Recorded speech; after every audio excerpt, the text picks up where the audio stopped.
John, how did this agreement come about?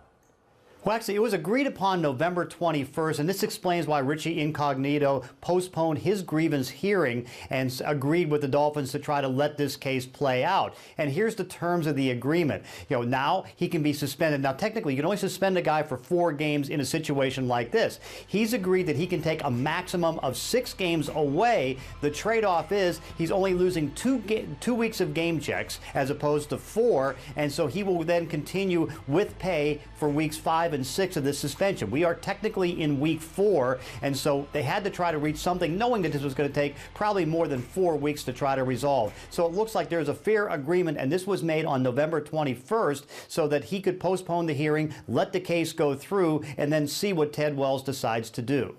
All right, John, what's next?